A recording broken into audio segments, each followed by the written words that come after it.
The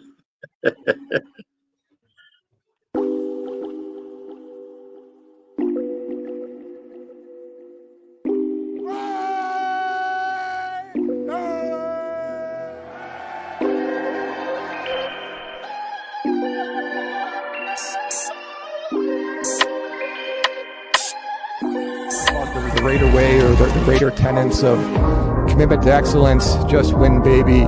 Once a Raider, always a Raider. To the back, and it's caught! There for the touchdown!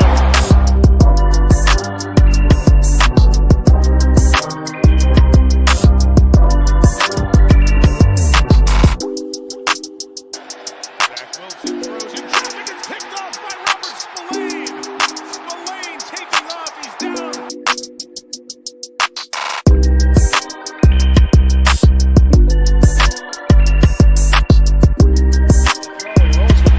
He's in a little bit of trouble, but Adams gets him out of it. He got free in the secondary to the 23-yard.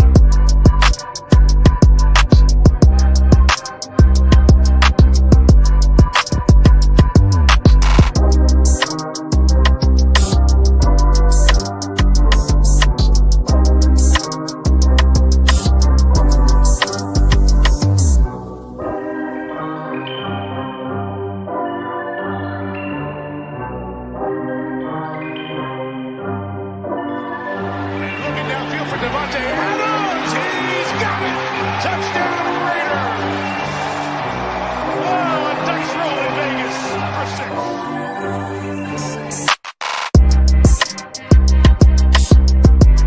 The Raiders at the 40-yard line, and O'Connell wants to take a deep shot. And he's got Trey Tucker out there. Tucker diving, and he makes the catch inside the 10.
As a young guy, I had a dream that someday I would build the finest organization in professional sports. You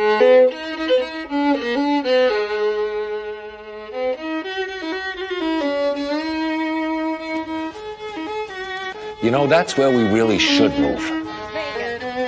That would stick it to him. Big birthday in Vegas this year. Love Vegas. The man who became defined by 3 words was ready to make history on that day. Just win, baby.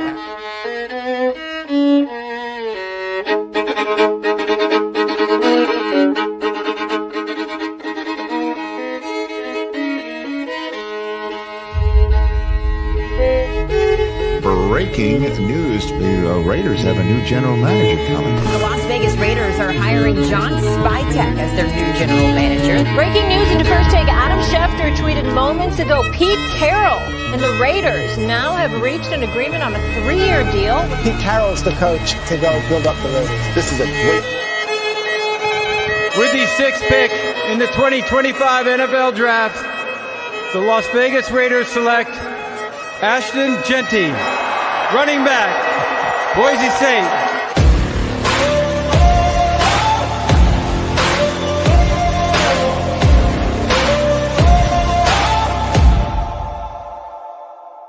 I've got that lightning inside me, son of a god. I'm like a titan that's rising, oh, just you watch. I'm stepping into fate. There is no time to waste. I've got that lightning inside me. This This is how legends are made.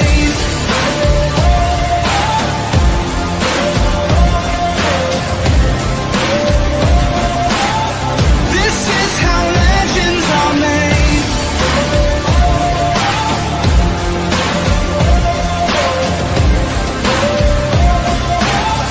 This is how legends are made. I'm cranking up on the throttle, victory is mine. Show you the harder the battle, harder I fight. I've come too far to quit. Step back, I'm going in. I'm cranking up on the throttle. This is how legends are made.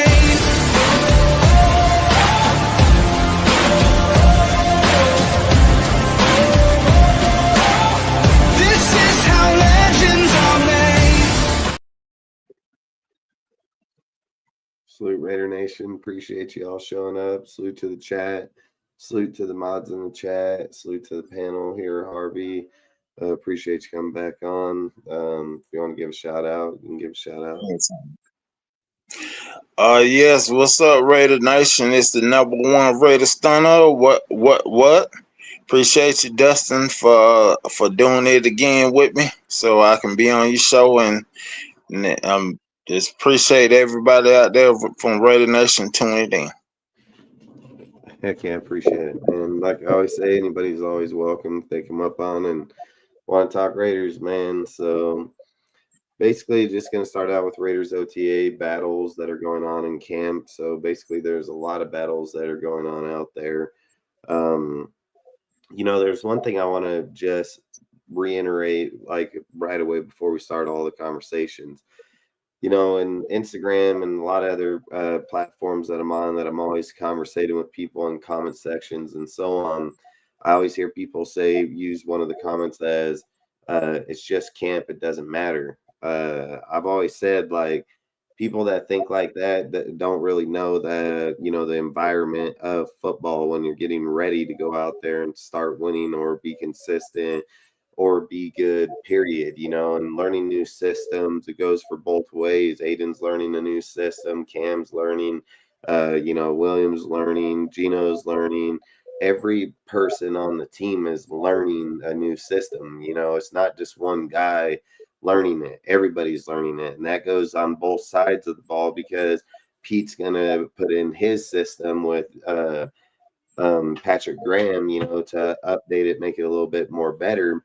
So everybody's learning everything, so when people use those comments, and especially in the start of the season, it doesn't look good for players, like if you come out and like, for instance, Derek Carr came out here every single year and balled out no matter what system he was learning, no matter what receivers he was playing with, no matter who was coming to the team. He did it year in and year out. Some players have it no matter what, and other people, they like to make up excuses on players, things like this and that, like, listen, I strongly believe, in my personal opinion, that when you're playing football, you got to be good at all times. It isn't just, oh, let me come on at this point, or I don't got to be ready till this point.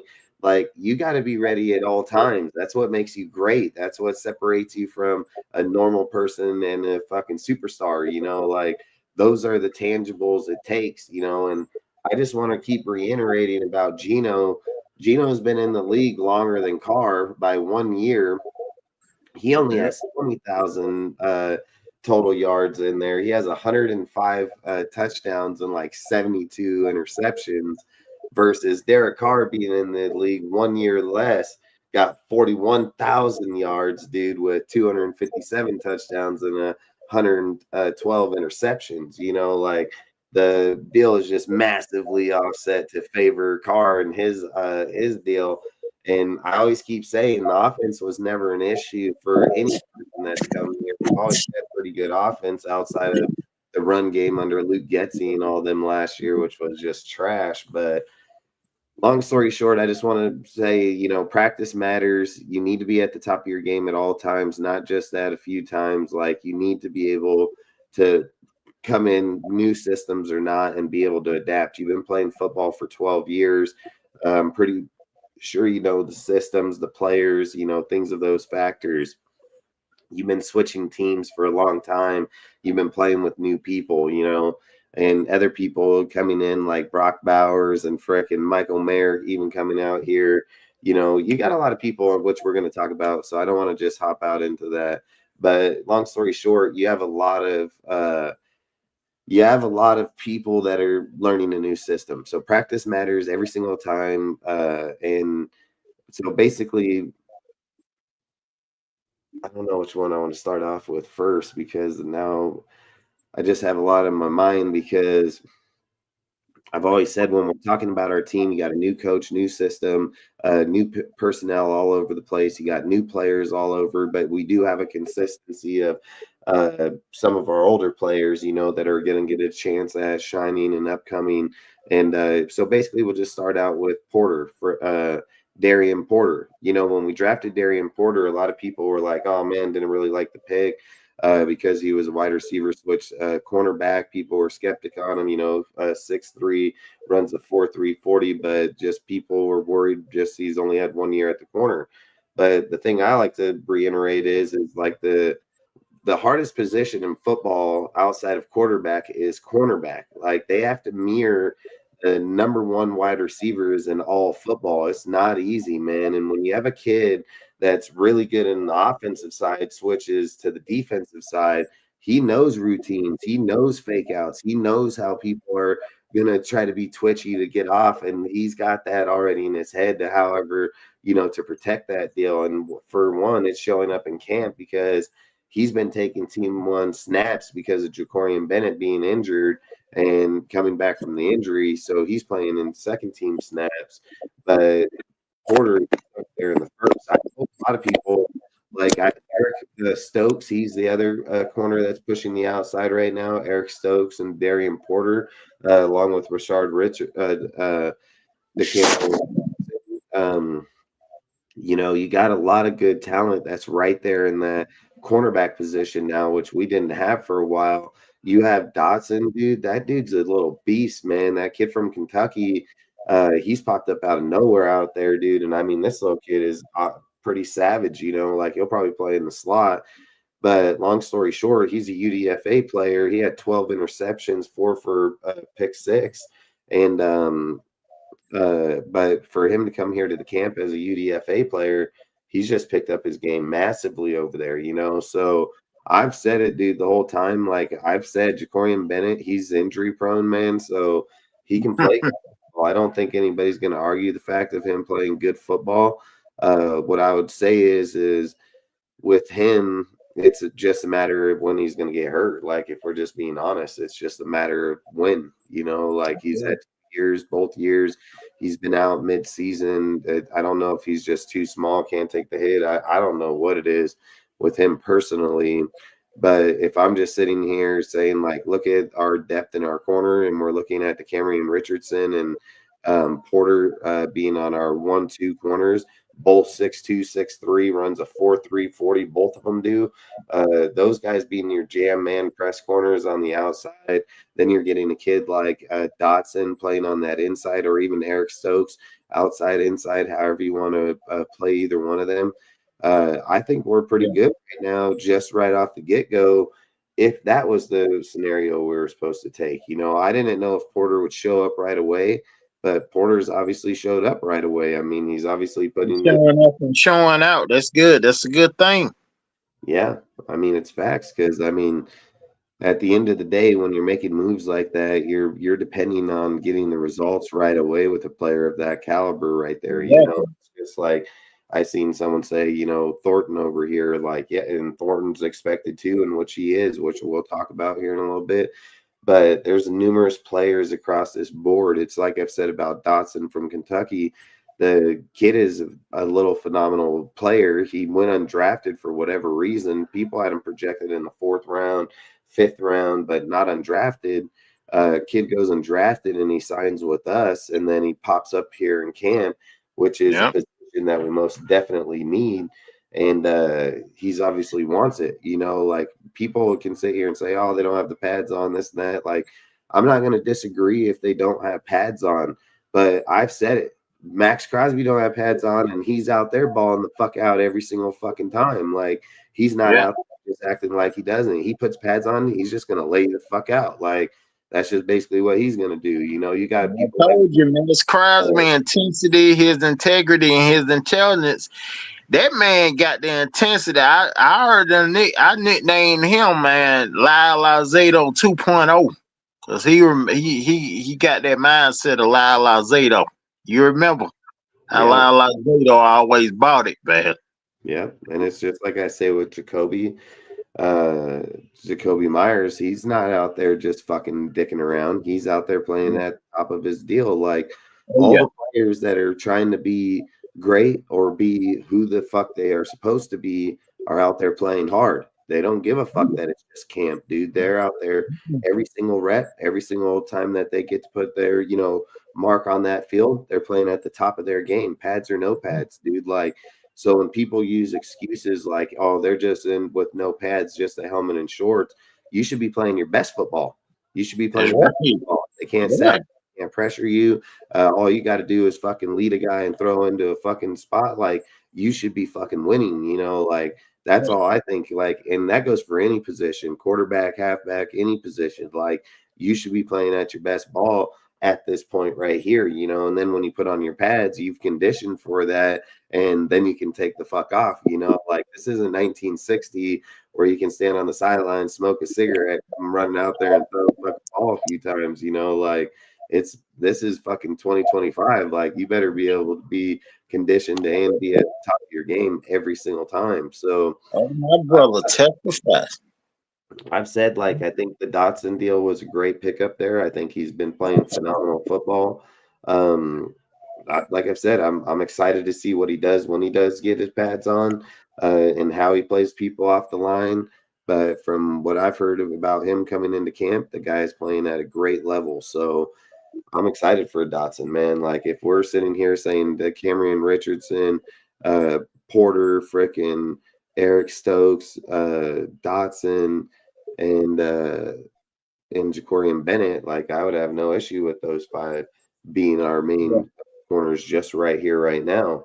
We've yet to go through the second wave of free agency, which it'll happen here tomorrow or the following day, because post June 1st cuts, then you're going to see players back out on the board that weren't out there. So you'll see a lot, probably people start picking up more. You have the second wave of free agency. So for me, like, I've thought about it. Like, you have the Christian Wilkins injury that people are worried about, but I've said, like, if I was the coach, I would keep him in the boot, because at the end of the day, you don't need to see what he does now. You already know who he is. You know what he's going to do. You just need him to be healthy. Like, that's what you need. So when he takes the field and, training camp or even preseason, they know that he's healthy and he's ready to go. The last thing they want to do is bring him out a few months before just to be like, look, he can go out and do it. Like, I think that'd be dumb. So, and I think they're thinking the same thing. Malcolm Kuntz, people were talking about him, same thing, not being on the field yet. Well, he just took the field the other day. So, I mean, at the end of the day, we got our people showing up when it matters. So I think, like I've said, I think we got a lot to look forward to. You got freaking Snowden in that backfield playing there. You got Smith, freaking Jalen Smith, linebacker that popped up out of nowhere, dude, where I've said AP linebacker coach, dude, he should have been able to develop that guy. He didn't. He ended up cutting him. He didn't even play for the whole year last year. Pete brings him in and he says, "Hey, man, look, I'll give you a tryout in training camp. The fucking rookie mini camp." He told him, "If you can come out and produce in the rookie mini camp, we'll sign you." And fucking look at Pete. Pete was like, "Hell yeah, we're gonna sign this guy." Like, that's the difference between a good experienced coach, where he has a player like Jalen, the dude that produced at the Cowboys, just had a downfall here with the Raiders with AP in their squad, and then Pete's like, "Hey, I'll grab him." He's like, "I'll grab that fool, because now we have White We have Landon Roberts. We have a Landon Roberts, White, and now Smith, where people were like, hey, what linebackers are we going to be depending on, this, that, the other. You still got that Lindenberg dude that we drafted. You still have the guy that we drafted last year. You have Gainer. I mean, we still have pretty good amount of linebackers back there. So it's like I was thinking with the Wilkins, it's like every time you think about that you're going to look to go, what guy should we go get in free agency? It's like, man, look at JJ Pegas that showed up here. The guy's playing like a beast. And he's adapted right away. And that's a massive deal to sit there and say, we have a fullback right here. Fucking, he can play a two-way player. Like, I think it's crazy as hell the depth that we have in all the positions across the board that I don't think a lot of people are paying attention to. It's like every time you look to say, like, who are we going to go out and get, or who it's like, bam, you already got a guy here. And you're like, well, shit, if that guy plays, he's going to be pretty good. So it's kind of, I think our roster is actually pretty decent if people pay attention to the roster. If you're looking at your depth players and players that have a lot of potential that's come here, I've heard people tell me in my Instagram over the last week, like every guy seems to be turning heads. Yeah, dude, there's a lot of fucking guys here. Like I've said this in all the years that have reported doing Raiders talk or, reporting on the Raiders team. This is easily the best team that's been assembled, that's been drafted, that's been brought in, and getting the potential out of those players. Like usually you'll go through all these steps and you're only having a few dudes show up out here. You only have a few players that are doing decent. In this case, fuck, we have a lot of players doing decent, dude. Like even freaking Zamir White has picked this shit up over here. Like there's a lot of he has. Yeah, he has, which we'll talk about here in a while. But there's a lot of players on this team that have not done very well in the past that are doing pretty fucking good.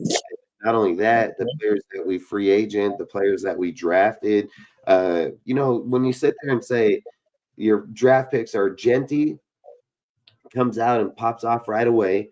Beck pops off right the fuck away. Porter pops off right the fuck away. Fucking Thornton pops off right the fuck away. That's your first 4 fucking picks right there, all popping off. And then you got fucking Caleb Rogers popping off in camp, fucking trying to take someone's fucking job away. Oh, here's Grant, fucking your next pick, fucking popping off over here in the draft. Like, what the fuck, dude? Like, you don't usually get that type of production right out the gate of all your draft picks. They're getting the production out of almost every single fucking one of them at a fucking exceptional fucking deal. Like Pete knows how to develop players. It's the weirdest shit and craziest shit.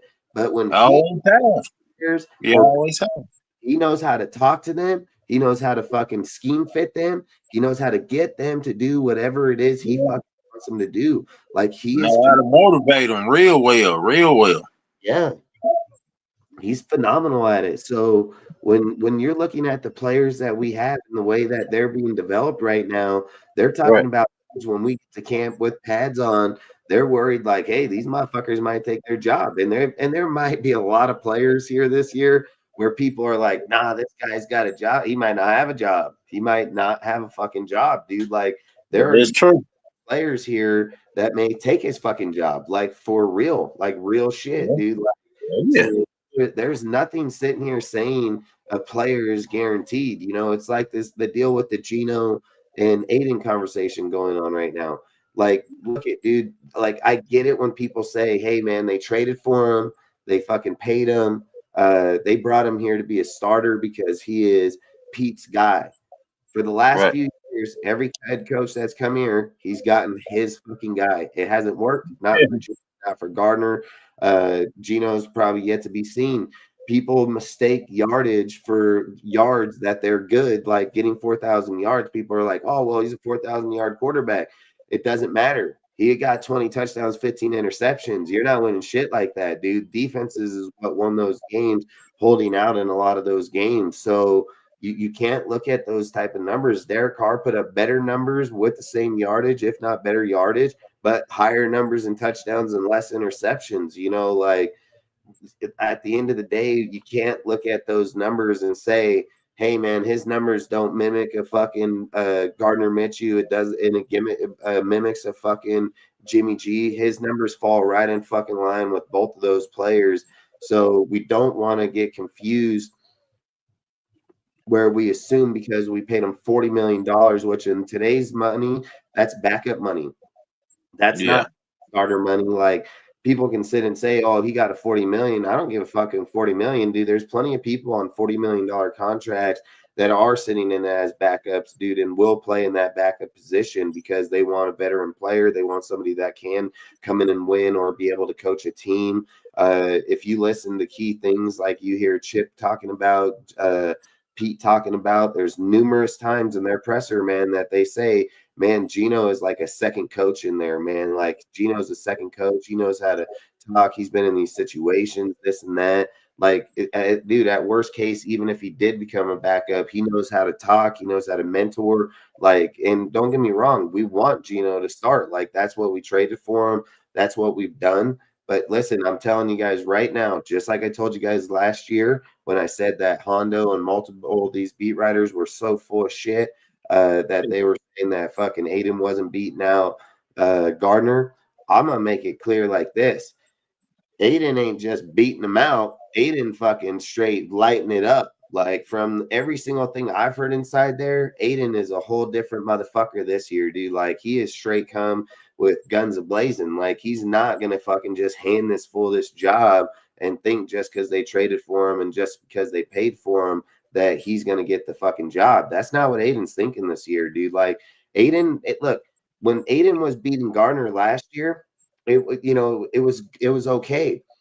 Aiden coming out here this year, it's a way different fucking story. It's not even the same story like Aiden beating Gardner. It's like Aiden kicking the shit out of Gino. Like, that's just straight what it is, and I get it. People want to say learning a new system, coming to a new team. Hey, listen, Aiden learning the new system, the difference is he got a great fucking OC. He doesn't have some trash ass OC that people are comparing him to in his career through Luke Getsy. That's just like the worst. He's not even a 32 top coach in the OC. He's like a fucking 40, 50, like he's not even bored, like when we're sitting there saying Bo Hardegree, did he help him? Did he, get him going okay? Yeah.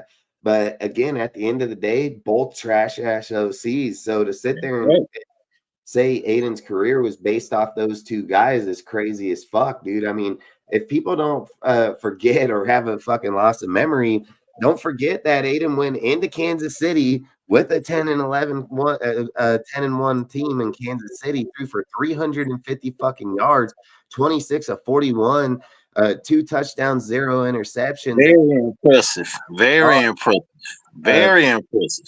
Yeah, he threw for a 58-yard bomb to fucking Tucker down the sidelines to fucking go up for the score, and the motherfucking center botched the fucking snap, and the play was called wrong, which it should have been a penalty on us. Then we should have moved back, got the ball anyways, but they fucking didn't call it like that.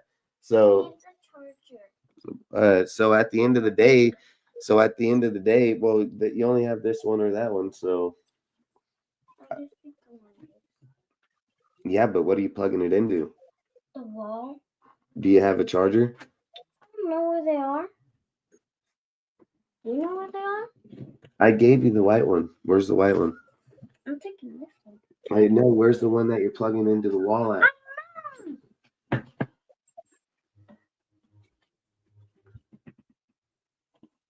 I don't know. Mystery.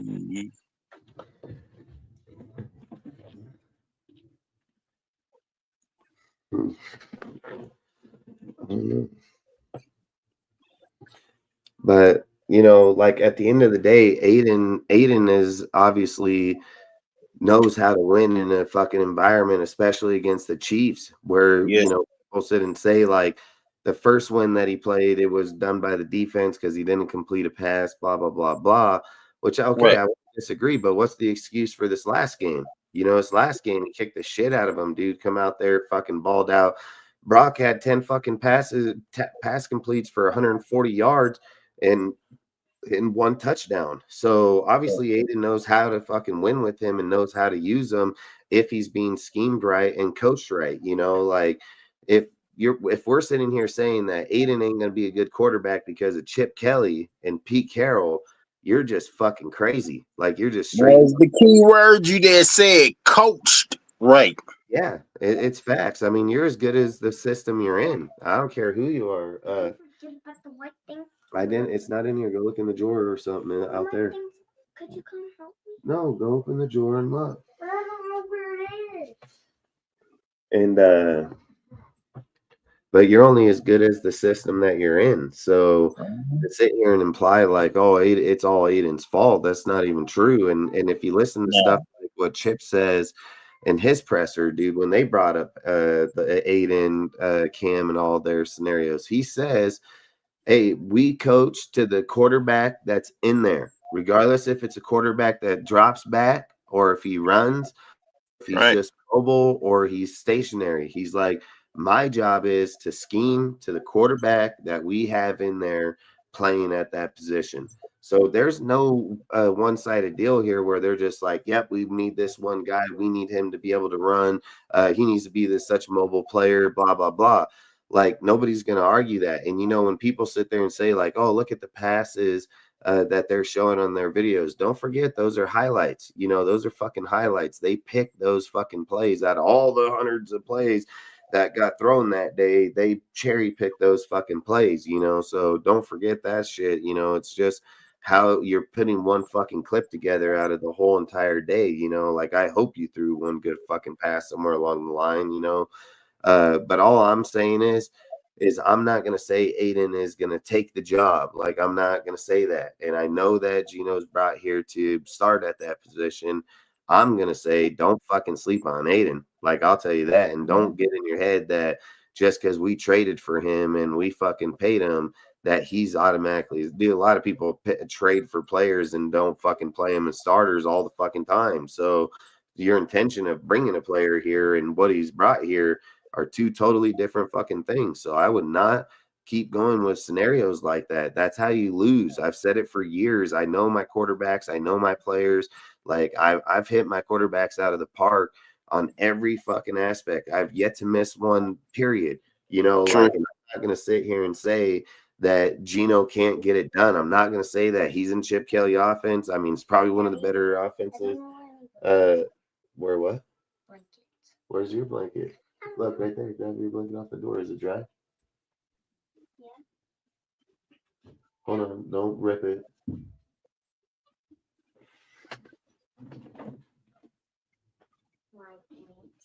Dad, could you go get me a bigger blanket too? Yeah, I'll get you your other blanket in a second.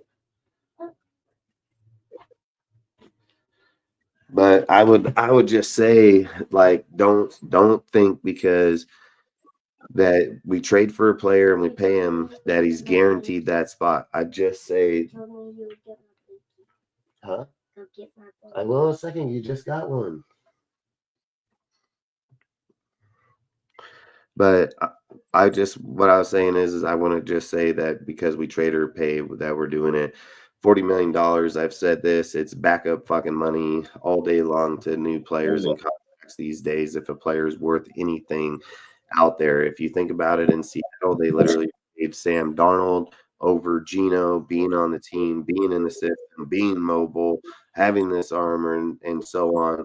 They literally chose Sam Darnold over him. So don't fucking sit there and think that this quarterback was so good that they just couldn't fucking do without. And I'm not going to sit here and say Pete can't get a little better out of him. Pete's a great coach. I'm not implying that in any way, shape, or form. I'm just saying Seattle didn't even want him. Okay. They literally gave him to us for nothing. So I would just keep that in fucking mind at all times. Like I get the idea that we want him. He's done good. Hey, listen, I wish Gino the best. If he wins, dude. I have zero issue with him. I don't look at him as Gardner. I look at him, he could be Gardner, but I do not look at him as Gardner, But I do see, from what I've heard, Aiden gonna come with the guns blazing this year, man. So I would just be ready, Yeah. Oh yeah. You have anything you want to say? Yeah, I just wanna get my say my two topics because this my phone at 67%. The first topic I want to make is about that bold statement that Ashton Genty made. He said that he's gonna rush for Appreciate everybody in the chat. Appreciate you. for 1,500 this year, and make he either gonna have 15 to 20 touchdowns. I'm like this. If that offensive line isn't blocking well for you, my friend, you ain't gonna. You can have the strongest physique, you can be powerful, you can have speed, but if that offensive line ain't blocking well, you ain't gonna get no 1,500 yards, my friend, and get 15 to 20 touchdowns. It ain't gonna happen.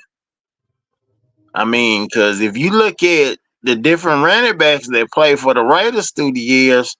Not even Marcus Allen rushed that for that many yards, or Bo Jackson, or Eric Dickerson, or anybody like that.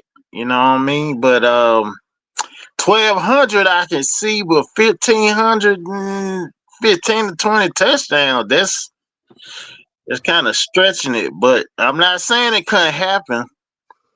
And my second topic is the defense.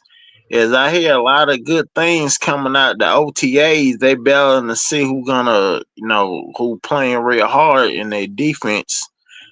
They get the defense real right, and I'm glad of that. You know what I'm saying? I've been hearing a lot about that too.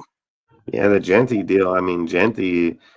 I mean, look, I'm not gonna say he can't do it, man. Like, I'm absolutely not gonna say it. He's only one of few players outside of fucking Barry Sanders, dude, that Yeah. fucking ran for that and put up those type of numbers that he's put up, you know. And when people sit there and say like, oh, playing good teams or not, he even dominated on fucking Oregon, which they had numerous players that went in the draft, first round, third round, fifth round, and on the line. Like, Genty's a great player, dude. And if that dude Tasca, the rugby player that we picked up, you know, and swapped out from our other player last year for him this year, that dude's going to go to the offensive line, dude, and he's going to be the guard. They're going to play him in guard, and he's already been switched over already. That dude's 350 pounds, 6'6", dude, and he's got fucking legs like just like this. Like, he's got some massive fucking legs because of playing rugby and shit. And I said they have the guy with the Eagles that literally did the same thing last year that came from the rugby league and dominates on that Eagles line, you know. And if you just sitting here thinking about being smart with the line, being smart with your players, the NFL tried to ban the tush push and things like that. And then you go take a guy like this and you put him in the guard position. I mean, it almost says like, hell, if you want to try the tush push, we'll try the tush push, you know, like. That's what it's actually looking like, to be honest, you know. And if you're sitting here saying like that Tasca can take out Meredith or Parham's side off fucking game, I don't care what side that he wants to take. He can take either side, dude. And then you're telling me that we got Colton, Tasca, JPJ, and I don't know who the other right guard would be at the moment. It can be freaking numerous people. It can be freaking Meredith. It can be Parham. It can be freaking Parker. It can be Grant. I mean, you have a whole plethora of players that can play in that right tackle position, and then you have DJ Glaze on the outside over there, or you move DJ Glaze to the guard and then try to put Grant or somebody else on the outside at the right tackle. Like, we have a lot of options that you can move players around and have all kind of different aspects. But in my mind, I think for Pete and them to come in here and be able to see that, hey, we can take this guy that's supposed to be playing DT over here, but we have plenty of depth. We have JJ fucking popping off over here that we drafted. You know, he's fucking showing up. You know, like in somebody said, I think Rebel, appreciate you, bro, and appreciate all you guys, Shucky, everybody that's in the chat talking. I did read a comment here a minute ago about what did they say about Wilkins if he's injured. I think Pete looks at it like he already has his shit with Butler and frickin' JP or JJ and other people that are over there on that line at the moment. Even with Tyree Wilson being able to play in at DT, like I believe he feels like, hey, we're okay because look, I feel like if he gets to camp and he feels like, hey, Christian's not going to be ready in time, I think he will go and sign a DT. But I've said it every single time that you think you need a positional player, just look at the roster. They got damn players on there and they're playing damn well in the camp right now. So it's kind of like, damn, you want to go out and get a big name or a person to play there, but they're like, fuck, look at this UDFA over here that's fucking playing damn good. And not only that, they feel in their mind that they didn't need a DT to stay there at that position.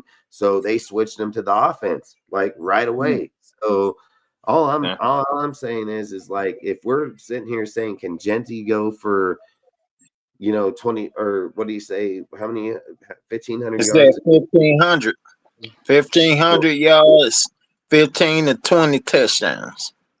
We're going to play some good teams this year. So I'm not going to sit here and say that, like, hey, yeah, he's going to dominate. But if we're sitting there saying that he only has to average 100 yards per game when he just came out of college the last few years, averaging 200 yards per game, and now he's just got to go to 100 yards per game.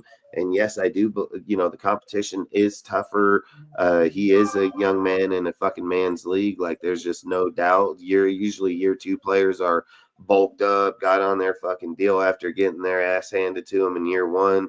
But don't forget, a lot of players come out as rookies and have phenomenal years. So I'm not going to sit here and say off of what Bowers did last year and what our team is. You remember my what I had a friend who won the Russian rookie record. Me and him, we went to the same high school down here in Atlanta, Georgia, but I came out class of 95. He came out class of 97, and he told me, Harvey, he said the team well at the time when he went to college, he went to University of Tennessee, and he said, Harvey, the team that I get drafted to, he said that's the NFL team I'm gonna take to the Super Bowl, and we're gonna win one.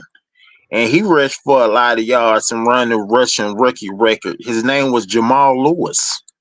Yeah, he's a little badass for the Falcons. Oh yeah, but you remember his first year. The Dirty Bird. His first year, you remember his first year, he didn't get no 1,500 yards because in high school, that man had major trouble with his legs. Major, Justin. When I say major, I'm talking about major. Yeah, and I mean, I'm not going to lie. Some players are going to have it and some ain't, and back in his time, he wouldn't have ran for 1,500 yards because it would have been kind of unheard of because they didn't even have the games to hit that yardage to begin with. If we're sitting here saying that Genty ain't going to come out here and have a 200-yard game against somebody, which I'll put money he will. Like, I'll straight put up money. He's going to have a 200-yard game on somebody's ass this year, guaranteed. And if I'm sitting here saying, like, every team in the NFL that we're playing this year is going to keep him to 50 and 70 yards, I'm going to say bullshit. Like, I don't think on their best fucking day they're going to do that. So I think Genty's going to go for 1,000. Like, I think Genty is going to easily go for 1,000. There's 17 games. There's 17 games in a season, man. Like, to sit and say that your starting halfback ain't going to reach 1,000 yards in 17 games, I think that's kind of crazy. If we're sitting here saying like 1,500, yeah, that's putting a gamble on it. But I would favor him if the line is good, especially with the guy Tessa or however you say his name. If he's in the line, dude, mowing motherfuckers over, pushing the way. So if they say hike, and the line moves 3 fucking yards forward before Genty even fucking gets there, like, he's gonna be 4-yard average halfback or 5 all year long, So yeah, I could easily see him hitting 1,500 yards. I mean, we're in a whole different time and era now, dude. And not only But that, the question is, how is Alex Kappa? Is he gonna block real well? So well, Genty can get through them holes. if it's Meredith, it can be a plethora of players over there. Parker, I say Okay. Parker, but Rogers. I mean Rogers. You got a lot of players that can easily play over there. To take that position. I think at the end of the day, they want Kappa because they're like what Kappa did with the Bucks and what Kappa, playing with the Bengals. I mean, let's just be real. Multiple players on the Bengals line suck. So it wasn't just him. Trent Brown and numerous players sucked over there. So I'm not going to sit and just blame it all on him, but I've said it like this. I don't really know what to say about Kappa because I didn't watch him with the Bengals. I don't watch players like that, to that extent. They got to be a pretty big name for me to want to pay attention to, like receiver, halfback, linebacker, corner, like somebody Right. that has a big name. I'm going to pay attention like that. So I didn't watch a lot on Kappa over there, but this is what I will say. Like, I don't feel that Tom Brady is a fucking poor me guy. Like, I don't think Tom Brady is a poor me guy. So I'm surely fucking sure, like, when he sits there and says, like, man, he gave fucking, 12 sacks to Burrows last year, this, that, like, I don't think Tom is like, hey, man, I want a Super Bowl with them. Tom wants to win. He wants to organize a winning fucking team. So for me, I believe that Tom says like, hey, he still may have the potential if we coach it out of him. If we teach him and we scheme him, Kappa can be a steal here at $5 million a year. Like, that's how I believe Tom's looking at it, because Tom's like, hey, he knows who the environment he's coming to. He knows the kind of person I am. Like, win, motherfucker, just win. Like, he knows that environment. So Kappa's not coming here saying I'm getting a free ride or they're just gonna hand it to me. Kappa coming here saying like I gotta earn my shit to get to stay here. You know what I mean? Right. So I believe Tom believes in him, and I think that matters a lot. I think it matters a lot when a player can be looked at on the downside and people are just writing him off, and you have a fucking owner that's won 7 Super Bowls basically saying like, hey, I still fuck with you, man. I think you have it. Like, I don't think Tom's just going out here saying, let's get this guy because they want, like, every move Tom and Spy Tech and Pete and all these guys have done. Like, yeah, Tom may have stepped back during the draft, but he signed off on the Cam Miller pick and they picked Cam. So just because Tom wasn't in the fucking building physically, there's things you got to remember. Every single time that Spy Tech has been in a presser or Pete Carroll, what's the number one thing they say? Hey man, Tom Brady's not here in the building, but he's a phone call away. The man is all over it with all the things he has going on. Tom is he's on the phone all the time talking to us about our shit. Tom may not have been in the draft room, but he most definitely told motherfuckers what he thought about who they should target or who they got an idea of. And I've said it. Cam came in on a top 30 visit. And I told all of you guys multiple times through the whole thing when we were doing the draft week, even going up to the day before, I said we were taking Genty. And I said, man, like, if we did not draft a fucking Will Howard, a fucking Jackson Dart, Quentin Ewers, we would take Cam Miller as a UDFA from fucking North Dakota. I said it literally multiple times on the show. So I already knew that they were targeting that guy. I already knew that Tom Brady liked the tangibles in him and, seen a lot inside the kid. But I did not think he seen him as a fucking, 6th round, 5th round pick. Like, I did not think Tom thought about it like that. But at the end of the day, Tom obviously did, because there were still Quentin Ewers and numerous players that were on the board that he chose to go past and get Cam. And look at Cam playing really fucking good in camp with Jack Beck and fucking so on. Like, or Beach, Cam's playing really good in camp too. Aiden's just playing a really good game out there right now, and Cam's going to get looked at in the back, especially if Gino's looking at the number 2 spot. Like, they're not just going to pass his ass on the 3rd. So, in order to be able to beat out for that 2nd spot, Cam can't beat Gino. Cam got to be Aiden. You know, like that's just how it has to be. If Cam can't beat out Aiden, he's a 3 no matter how this fucking thing turns out. I don't care if he's playing the best football of his life. They sure in the fuck gonna trade for Gino and pay him that money to go to the 3rd fucking spot. Like, no fucking way. So again, and don't get me wrong, maybe they make a trade with somebody that needs a fucking quarterback at the end. Listen, this is the thing I've told you guys for years. I've been saying it on all my shows for years. You cannot be for the individual player. You have to be for the fucking shield. I'm an Al Davis. Fucking that's what made me love the Raiders. Like Al Davis, the way he looked at it. You are nobody's bigger than the fucking shield, no matter what the fucking name is. I believe, dude, I don't care who you trade for. I don't care who you bring in here. If you have players that over exceed those players, best man fucking wins. That's who we play for the fucking team. It's the best fucking player. It's not done on I'm paying you this much money or I traded this. Like, we can't do that shit. If we do that, we're just gonna fucking sit here and go into our grave because we're doing best for business. Yeah, you got to do what's best for business. Like, straight up, dude. Like, I think at the end of the day, if Aiden legitimately is better than Gino, that it is what the fuck it is. And it's right. That's right. It's no different. I mean, I told you, in my opinion, that Aiden O'Connor's been long overdue to get that starting position, man. Yeah, I mean, what would we sit here? Long overdue. I'm talking about since they had Jimmy Glad Joe Garoppolo. That man was long overdue to get that position, man. Salute, Rose. Appreciate you, man. Yeah.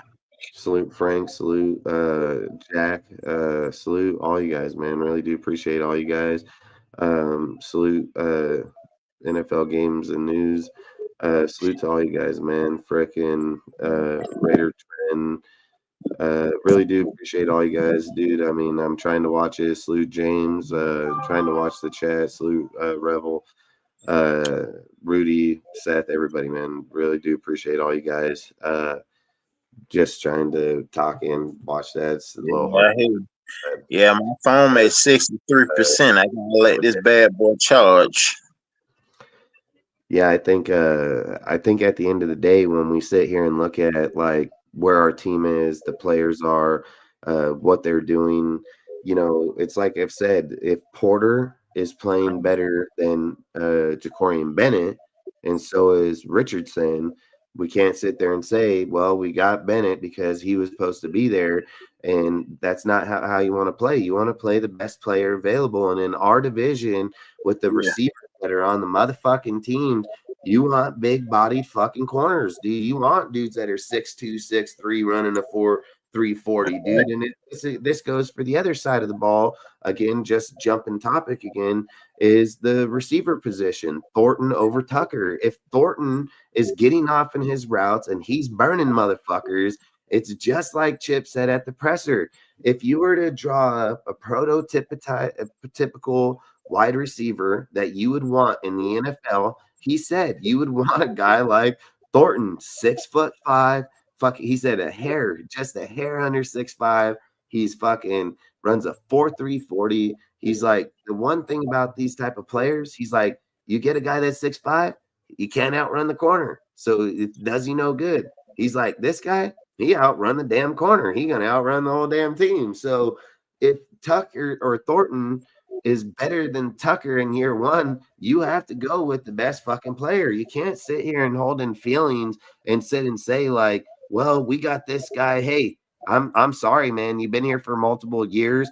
You should already be stepping up already. You know, like if a dude literally just get drafted this damn year and he's already outclassing you. I mean, like I've said, it best man needs to play regardless of how somebody looks at how he got here, what we've done to get him here. If we're talking about winning 10 or 11 games, right? You have to do it with the best players. You cannot just sit here and say, well, we traded in this and that. No, it has to be the best fucking. If the best players show up here on this team, I can see 10 fucking wins, man. But if the best players don't show up here and we're going to stick with the Gino, even when he's struggling, or we're going to stick with the Trey when he isn't catching, or we're going to stick with the fucking Jacorian Bennett, when he fucking can't cover or say something. I'm not going to say like that because Jacorian does a great job. I like Jacorian. I think it's his injury that just plaguing him massively. I like Jacorian, but I'm just saying when a player gets hurt, how are they going to view it? I feel like in that case, like I've said, you just got to play the best guy, man. Like you just have to play the best player. Straight up. Well, I'm finna let you go, Dustin. I gotta charge this phone, man. All right, man. Have a good night, and then I'll see you in the next one if you pop up. Oh yeah, I am. Believe me, I am. You take care of yourself, man. All right, man. Have a good night. Yeah, so I mean, I just feel like if we don't get off the player sooner than we should, we're going to only be a 7-win team this year. And if they're looking to get another draft, dude, to where they can finish off their team, then great, dude. Like teams are going to organize certain things certain ways. But I'm just going to say, if we're looking at the roster as a fully breakdown, which we will do here in the next few weeks, man, like a full roster breakdown, I think a lot of people are going to be surprised about some of the players we already have on the fucking team. Like, that's what I think, because when I go through it, and I'm thinking about these things, I'm like, damn, dude, I didn't think that this guy was going to be good. I didn't think he was going to show up. And I don't know what it is about this year. I don't know what it is about this team, but for some reason, everybody's showing up. Like everybody is showing up. So I don't know, like I don't know what to say in that aspect, but hopefully it transitions when we go into pads. Hopefully it transitions going into preseason. Like we still have a long ways to go.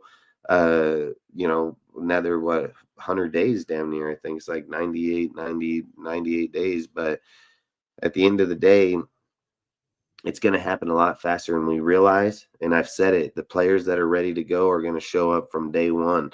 So at the end of the day, I feel like if we're going to be looking for our best players, we need to let the best players play. It's just like I said with Paulo and Chin, man, being in that backfield. You have a 6'4" dude back there, dude, that can play inside the box, outside. I mean, Paulo, I think, is going to have a great career in Pete's system, man, if he gets played right, dude. And that's a dangerous player right there, build wise, dude. I mean, the guy is fucking pretty solid. So, and he's like I said, he's a fucking related to Troy Polamalu, dude, that just levels the shit out of people, which this guy has shown you can pick him off and level him.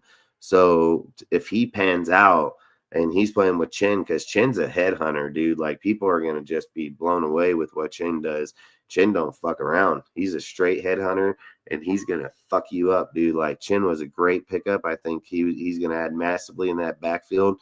I've said it, if we can get Jacorian Bennett healthy and he can play in the slot or something of that factor, I would love to see Porter and Richardson in the outside. Like that would be my deal, is like I would love to see those two playing outside. I mean, I think you're going to have hard as fuck to be able to beat two dudes that big, that fast, knowing that you got Chin and Paulo over the top of you.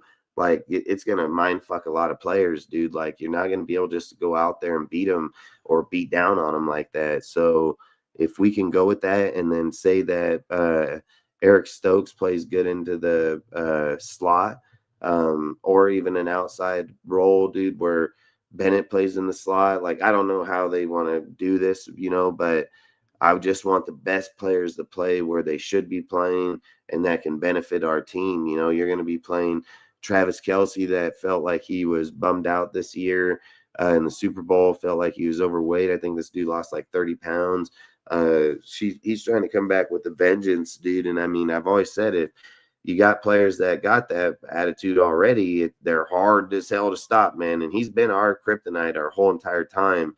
So I would just be, make sure we have the best corner in there, best linebacker that can cover on him. When you got a White dude, White the linebacker, fucking, I don't know why I'm spacing his first, Devin White, frickin', and then you got Jalen Smith on that outside, or Amari Gaynor, dude, or somebody I think Masterson's still there. You got multiple players here that can still get after a player on that outside. So I don't think you're just going to get beat on them. But again, it's like I've said, you can bring damn Paulo down into the box or Chin and let him play against Kelsey. I don't think Kelsey losing this shit or not. I don't think he's going to have that easy of a day here with us. I think he's going to get most definitely going to have a rude awakening why he should retire. And same with Andy Reid and all those guys, because I think their shit going to come to an end. Like, I really, truly believe the Broncos and Chargers are way the fuck ahead of them at the moment, dude. Like, you give them one more year in the draft, they're going to fucking probably be way better. So, and I think they're really good right now after this year's draft and all the people they picked up. Like, both them teams are, I mean, Harbaugh's team is scary looking. The Broncos team got way better, most definitely in their corners. I mean, they got good players all over that team now. So, you know, for me, I've said it. I like our team. Like, I like our team. I like our team offensively. I like our team defensively. Like, if you look at our team offensively, it's one of the better teams we've had, period. You know, like when you're sitting there saying like Michael Mayer dude's getting demoted to the second, tight end, you got Bowers and Mayer, how is his attitude going to pick up? And you hear Chip saying like, this guy is phenomenal. He's like, people are talking about this guy's career fucking done, and he's 23 years old, like he's like, this guy can block, he can do all kind of shit. So I think when you hear stuff like that, you just hear like Chip's got weapons all the way up and down this fucking board, dude. Like, Beck showed up in a massive way. The guy's been killing it in Camp Beach. I say Beck all the time, but Beach. Beach showed up in a massive way. He's just killing it out there. I've said it. I mean, he can be a Jacoby Myers replacement easily if his production shows up on the field, if that's what they're thinking. I'm not saying that we should do it. I'm just saying if that's what they're thinking, type shit. But I think at the end of the day,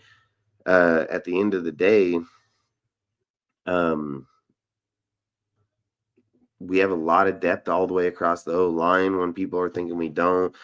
There's going to be a lot of competition, and I think frickin' Brendan Carroll, he's developed a lot of good players, man, on the O line for Washington and so on where he was at. So I'm not going to sit and say like this guy can't mentor players here to have a good scheme, especially playing with his dad and all of them. Like I think we have a solid fucking team here. Like, and we don't have like, when you looked at AP's, like AP had some good players like he brought, but we have good coaches. Like, we have good coaches. We have a good system here. I think like when we're looking at our players, I don't think we lack in any spot. If you're even looking at halfback and you're saying, yeah, you're running with Monster, Genty, fucking Sincere McCormick, and fucking White this upcoming year, I don't think that's a problem. Like, I don't think that's a problem. Like, he said Maston's a free agent. So, but, I don't think that's a problem at all. I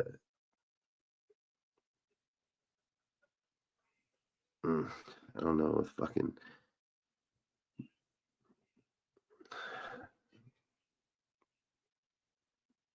But with the halfbacks, if you'd go with White, being in your fourth or third with Sincere and them, like, you have a great halfback core sitting right back there. A lot of potential, a lot of talent. You got guys that know how to coach halfbacks, know how to teach them to do shit.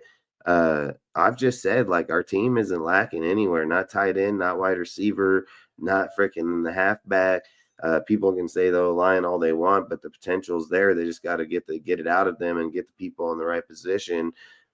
Defensively, I've said Christian Wilkins can be a scary issue that if he isn't in there, but you still have Pegas that showed up, dude. And not only that, he played in fullback and goddamn D tackle. You have Butler, dude, that they literally felt confident in to give him a contract and, keep him in there. And he's a true NT anyways. So it's not like you're hurting in when we run a 3-4 system anyways.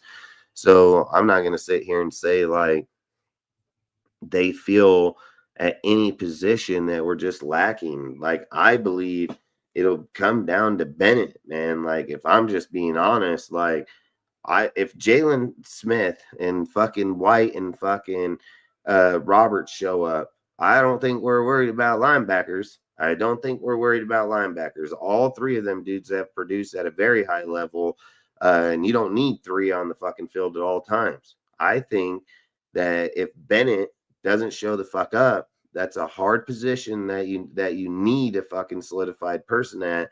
And if injuries still plague him, that's going to hurt us massively, especially with the type of players that are just strictly in our division. So if I was the Raiders, I would most definitely be looking to target a corner in this fucking free agency period or post June 1st cuts right away, like right away. And I'd pick the best available fucking player out there, period. Like, I would not chance that you're hoping that Porter develops, that you're hoping that Bennett can play deep, even if all three were to play good. Let's just say Richardson, Porter, and Stokes all play good. Well, who's their backup if they were to get injured or rotation? So I think you need to go after, like I've said, a Stephen Gilmore. I don't care about getting Jalen Ramsey. I mean, I would go after somebody that has experience and plays. I would even probably consider Xavier Howard. I mean, I would. I'm not going to say, like, I think you need to get a player that can play that position, because if we are able to solidify our corner position, I think we're going to be a tough fucking team to beat. And I think we're going to be a scary fucking team to beat. Like, if I'm just being honest, like, I don't think we're going to be no pushover team. And I think people will most definitely be scared playing us if they knew our corners are fucking solidified. Like, I don't think the team is as far off as people think. I mean, I think when you go from a 4-1 team, culture change, all these things, am I sitting here saying like, hey man, is there a lot of change happening here? Yeah, I believe it. Like, and that's why I've said to go from 4 wins to an 8-win or a 9-win, especially in this season here with this type of schedule that we have. We're not playing slouches. They did not get any worse. They only got better, a lot of these teams. So to imply like, we're playing fucking the Redskins and we're going to beat them in their house, dude, where they literally just push for a playoff, literally, or a fucking championship, literally fucking only got better players. Like, to be honest, you just got to take the L there. I mean, it'd be kind of crazy to sit here and say like, we're going to go in and beat teams that are already really fucking good. Didn't change coaching, didn't change players. We're a fucking literally unproven team at the moment, changed our whole coaching staff, changed a lot of our players, and we're just better. Like, that's crazy, dude. Like, you're hoping you're better, but to just jump that high of a level right away, I don't think so. I mean, I think you go 8-9 wins this year and you push playoffs next year, like, I would say no problem with that. And if we were somehow able to play a playoff win, this year, that'd be phenomenal. I mean, it would be way farther ahead than what I would think. So if we were to push 10, 11 wins, I would be 100% content with that. 100% content with that, but I don't know if I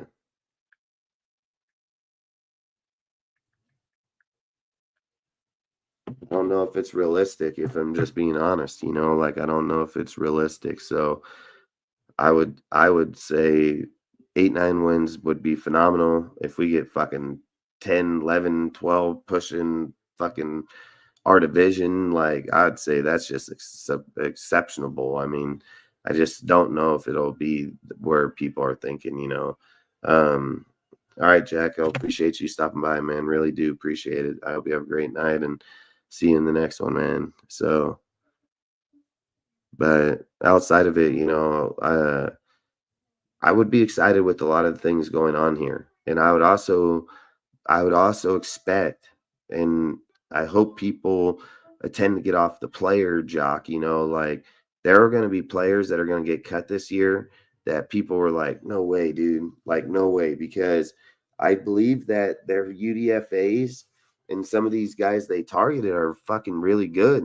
Like, I'm not gonna lie, I don't know how the hell they got some of them UDFAs not to sign or get drafted by another team and chose to come to the Raiders. Like, they did a good job. Like, they didn't just do a good job, they did a great job. So Spytech, man, I mean, when we sat here and thought that Telesco went out there and did a really good job and Ziegler, like, Spytech just put them to fucking shame. Like, he put Gruden, all of them, to shame, dude. Like, Spytek fucking knocked it the fuck out. Like, knocked it out. I literally said just a little bit ago in the beginning of the show that he literally got almost all first 5 picks in the draft, all competitive players right out the fucking gate.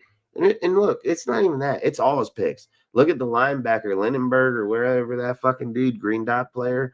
He even motherfucking out there competing. Like, they've got players all the way down this whole board that are playing at a very good level. So again, I mean, they're building youth, but the thing about them building youth, where a lot of people would say like they're rookies or they're young and they got to develop, man, these fucking guys came out already developed. Like, they've came out ready to fucking compete against developed players already, so that played in the NFL.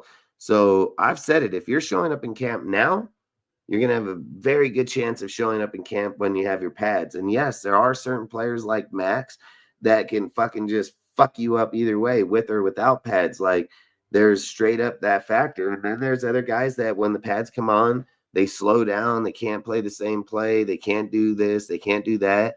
But the players like I'm talking about, Dotson, Porter, Thornton, all these guys, they've already showed you for years that they can play at that level with fucking pads on. There is no part in their development in college that said when this guy gets pads on, he turns into a bitch. Nuh-uh. The motherfucking only states the exact opposite from all of those players I just said. When they get the pads on, they're going to come to fuck you up. So I've said I think the Raiders are going to have a pretty good, exceptional year. I mean, even Beck, even Rodgers. I mean, there's guys here that are going to hurt people, man. Like, they're going to hurt people. So I've said it. I think we're in a good position. I think we've done a really good job here. I'm going to be just 100% open the whole time that if people don't think that Aiden can take Gino's job, you're sleeping. You're sleeping. And if you want what's best for the team, you don't want any player to just be granted the position outside of Max because of what he's done and who he is, that should just get that spot. I don't care if people don't like Aiden. I don't care if people don't like Jimmy or Gino. What we should care about is the best quarterback that gels with the fucking team, the best, should start regardless of who the fucking name is. So that's all I would say. So I just hope that in this case, that's what it is, man. Like, I hope we don't have another deal where we're hearing at the end of the year where you hear fucking AP say, oh man, I wish I would have just went with Aiden. That's what I wanted to do the whole time. But, Luke wanted to go with Getsy, or Luke wanted to go with Gardner. I don't want to hear that shit, man. Like, I don't want to hear it. And I don't want to see us go into week 8 with fucking Gino barely holding on in games or not showing up. If Gino shows up, hey, kudos to him. I'm not trying to knock the guy. I'm not doing that in any means. What I'm trying to say is that we can't hold on to a player long enough that it tends to hinder our team. And that goes for Aiden too. If Aiden gets to start, there shouldn't be no, oh, Aiden has fucking 5 bad games, we're open. No, if Aiden goes bad, you fucking throw Gino in there. Like, you got to circle around every option you have to stay competitive every game, not just a fucking few games later, not a few quarters later. If a dude's doing shitty in the first 2 quarters and you have a chance to win this game, you need to pull that motherfucker out and put what the best available option is in there. So I'm just saying, as a whole, I hope Spytek and Pete hold true to that. If you are not the player, Pete said it, best player will play regardless of what position or who they are, man. And if people know anything about Pete, he literally traded for fucking Matt Flynn. They were paying his contract. They drafted Russell Wilson and in the 3rd round, I think. And Russell Wilson beat out Matt Flynn and took that job. So Pete is not against having a player that's drafted or has the better potential to take that job. So I would not sit there and just grant a dude to the position because of what he's getting paid. And if anybody was paying attention to the inflation in the NFL, when you're talking about 40 million, yeah, we think it's a lot. But again, we have fucking DNs making 35 million a year. You got a fucking linebacker or a quarterback, a backup making 40 million. Like, it's not unheard of. So I would just get that out of everybody's head. The money has zero to do with the motherfucker playing there. The money that they paid Gino is justifiable by Aiden's contract being $1 million fucking dollars and Gino having a $0 out in 2027 and a $9 million out next fucking year. So I don't think it'd be shit to eat $9 million fucking dollars on a quarterback if you couldn't trade him or get rid of him. So I think people are looking at the contract all the wrong way. It's not fully guaranteed. It's not a guaranteed 40 million every single year. His guarantee is if he plays at a good level, he makes $40 million a year. If he don't play at a good level that they have already thought about, they didn't say, Gino, we're giving you 2 years at the 40 million with fucking fully paid everything. No, they said we're gonna have a $9 million out in next year. Next year, not this year, next fucking year. So we can't sit there and say that Spytek wasn't already thinking about that. And then in 2027, he has a 0 dead cap out on Gino, just straight cutting his ass. So Spytek most definitely thought about, hey, this can go the opposite way real fucking fast, and we're not gonna get pummeled on this one, you know. So he's already made it clear in his mind when they drew that contract up, he was already thinking about that. So I would just say I hope Gino comes as advertised, but Aiden has showed up this year. So don't be surprised if somebody hears Aiden gonna take that motherfucker's job. So I would not be surprised, man. So, but either way, I've talked about a lot of the team, how it's versatile, that we have a lot of depth here. We have a lot of players that can show up here. I mean, even Zamir White has been talked about as becoming here this year as a leader, fucking being blocking, just picking up a lot of different things in Chip's deal, and he's been looking really good. So you're getting Monster, dude, that's been talked about a lot during this camp, playing at a really high level. You got really good three dudes just off your get-go. If you're labeling Zamir as a starter over Sincere McCormick, you're looking at, you've got a power back dude that I said I'd play fullback, but when you get JJ and play him at fullback, it's way more justified than Zamir White playing there. But even if you are playing Zamir as a blocking back, he can still pick up. He's a big fucking guy. So, long story short, man, I think our team has got good depth all the way down the board. So I think right now what we should be paying attention to is not picking up players, not trading for players. We need to pay attention to, can they develop these players? Can they develop a lot of the players on our team right now to be great players in year one? So when we come back in year two, they're fucking phenomenal players, and we're just coaching up the younger guys. Like, that's what I'm going to be hoping for in my mind. So, again, I just hope, man, like I said, our team's ahead of the game. I think now it's up to them developing and learning the system and communicating better when the pads come on and pressure comes on. Is Gino going to be throwing a lot more fucking interceptions because now they can fucking get after a quarterback? Or is Aiden going to come out there and fucking just be dropping dots? Or is it going to be the opposite way? Aiden throwing interceptions and Gino dropping dots, like, when the pads come on, it changes the whole game. There's no doubt about it, man. But a lot of these guys, if you're just looking at the roster in general, a lot of these guys already been on the team for a long time, and they all played as starters on this team.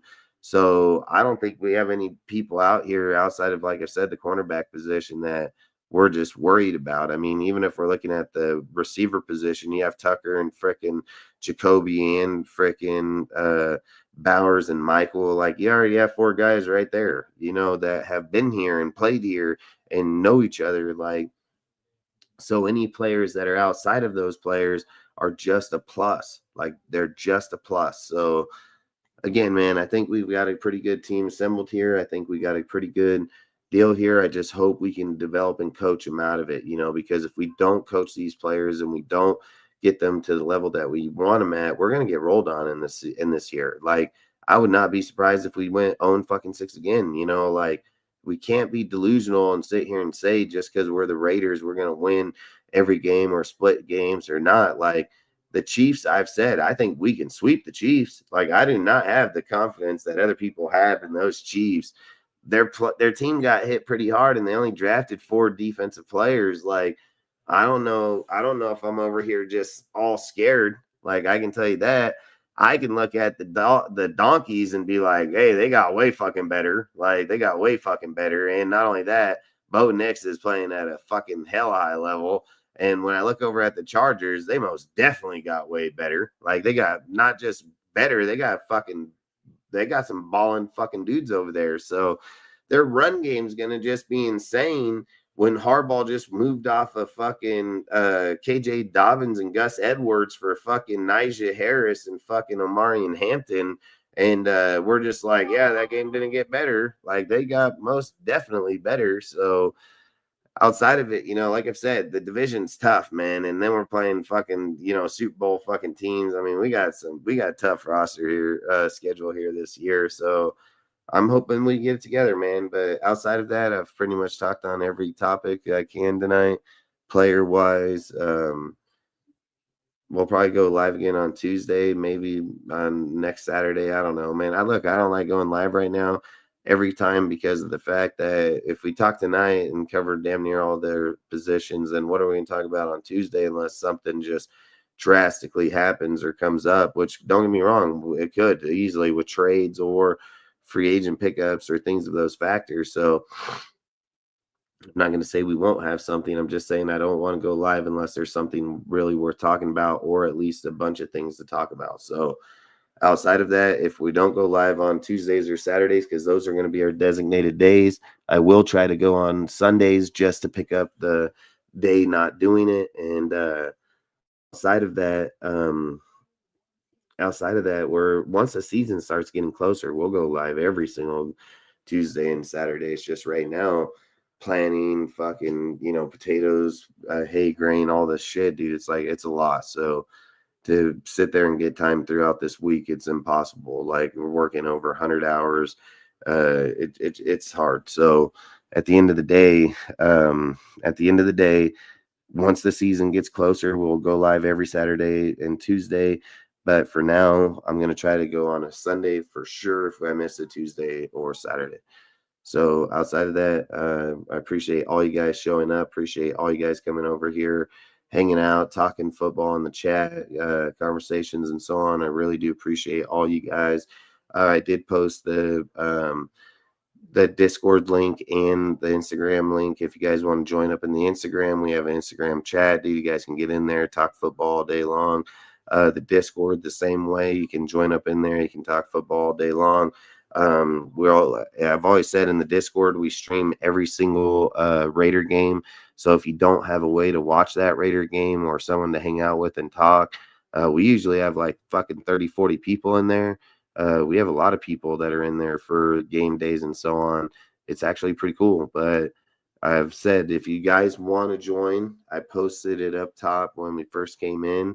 If you guys can't find the link or get it, just let me know and I'll post it again. Like, I have no issue doing that, which I could probably actually just post it real quick. But either way, you guys are all welcome to join up. I've said the rules are simple, man. Like, if you guys want to hang out, talk, debate, conversations, nobody's going to try to be your mom and dad, man. Like, I'm not out there to try to, hold everybody's hand. But I will say like this, if somebody gets too aggressive or too much into a conversation, just don't leave it alone. Then they just can't be in that Discord or be in our chat. We want to be able to have conversations. We want to be able to still hang out with people. We want to hear both sides of the board, because just because I emphasize certain things or feel a certain way, it doesn't mean I'm going to be right 99 or 100% of the time. I am right a lot of the times on a lot of my takes, but at the end of the day, I'm not 100% right on anything, not in anything in life. So I'm just say, like, you're all welcome, man. Just be respectful in how you talk, and just know when, hey, fuck it, the conversation's no longer worth talking no more. Like, you don't got to just go back and forth or rip each other's head off. Like, you guys can most definitely just do something else for an hour and then come back and talk more football. Like, I just say we want to be able to debate all types of ways and see the game differently and be able to be okay with it. But outside of it, I really do appreciate all you guys. I've said it in the Discord. We do show every single game from preseason to we show everything, the draft, we show everything. So we most definitely have a room in there to do that. We have a room for gaming, movie nights, just Raiders talk, all the posts that come from Instagram, Twitter, any platform from any major Twitter guy or whatever. They all go to that Discord, so you can always get in the most updated news. You get it for certain YouTubing channels, dude, that literally notify you whenever they go or whenever they're doing stuff. There's a lot of YouTubers that are in there in the Discord and so on. So I've said, feel free to join up, man. You guys are all welcome. I've just said, just hold yourself responsible, because I don't want people asking me, why did I get kicked out or why did this happen? Because if you act like a fool, it's just going to happen. Like there's no, I've get it. Like over the last few years, a lot of people on social media always want to keep going back and forth with their debates or their debacles or this and that. I've literally just told people I'm at the point I don't really care anymore. Like I really don't. I just want to have the best content we have, and if that means just getting rid of motherfuckers, then that's what we'll do. Like we cannot have people that hinder the platform that we are all trying to grow on, talk about, create new ideas. Like we cannot do that. So if we have that, it's an instant the fuck up out of here. They could all create a chat and talk about me, why I did it. Like I don't really care. But if we're gonna hear it from both the ways. If, hey, people say like, hey, Dustin, you feel this way, then debate your case, like debate your case, dude. Like, I'm not going to ban people for debating their case. I'm going to ban people for fucking getting off the topic and start talking about someone's family or just saying stupid, outlandish shit or making up lies. Like, I'm not going to feed into it like I'm a 10-year-old. I'm a 42-year-old man.